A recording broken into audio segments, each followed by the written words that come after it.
Powerful winds aren't the only deadly force during a hurricane.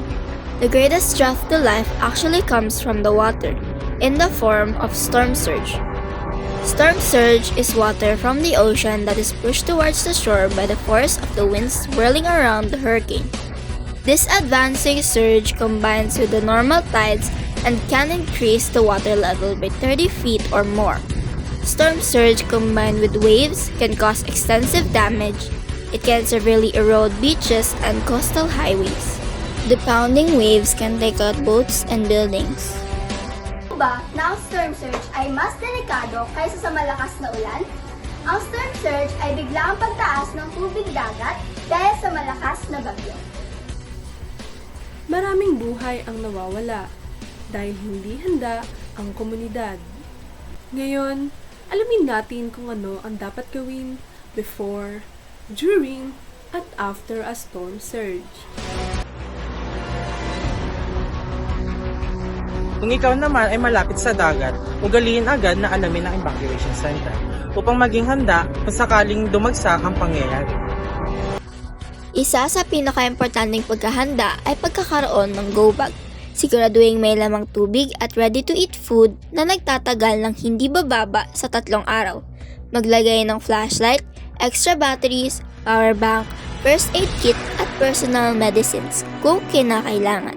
Isama rin ang mga importanteng dokumento tulad ng ID, birth certificate at iba pang papeles na nakalagay sa waterproof envelope.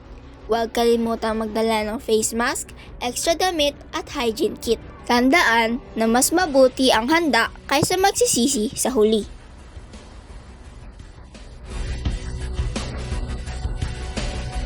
Siguraduhin ligtas ang bahay, sarado ang pintuan at bintana. Ilagay sa mataas na lugar ang gamit, i-charge ang cellphone at makinig sa evacuation center. Habang may storm surge, ang kaligtasan ang priority. Kung may evacuation order, lumikas agad. Huwag subukang tumawid sa baha o alon.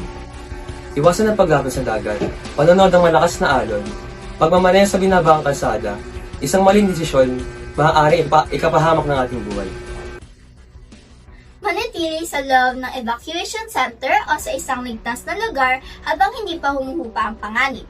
Makinig lamang sa official announcement sa barangay, LGU o sa radyo.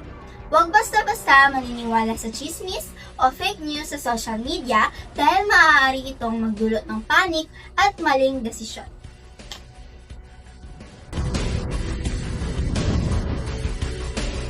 Pagkatapos ng storm surge, huwag agad bumalik sa bahay. Siguraduhin may abiso muna mula sa barangay o LGU.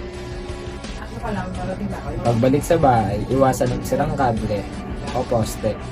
Pangalawa, huwag agad uminom ng maraming tubig.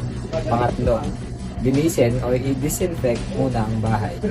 Pang-apat, kung may sugat o sakit na nararamdaman, kumonsulta agad sa doktor. Magtulungan bilang komunidad. Ang bayanihan ay susi sa pagbangon. Sa huli, ang storm surge ay isang seryosong panganib na maaaring magdulot ng matinding pinsala sa buhay at ari-arian. Ngunit tatandaan natin na hindi sapat ang takot. Ang kailangan ay tamang kaalaman at maagap na paghahanda. Kapag alam natin kung ano ang gagawin before, during at after ng storm surge, mas mataas ang chance na maligtas natin ang ating sarili at ang ating mga pamilya. Hindi natin kontrolado ang lakas ng kalikasan, pero kontrolado natin ang ating desisyon. Ang simpleng pakikinig sa babala, paghahanda ng go bag at pagsunod sa evacuation order ay maaaring magligtas sa ating buhay. Disaster ay hindi natin maiiwasan, ngunit ang pinsala at pagkawala ng buhay ay kayang buwasan.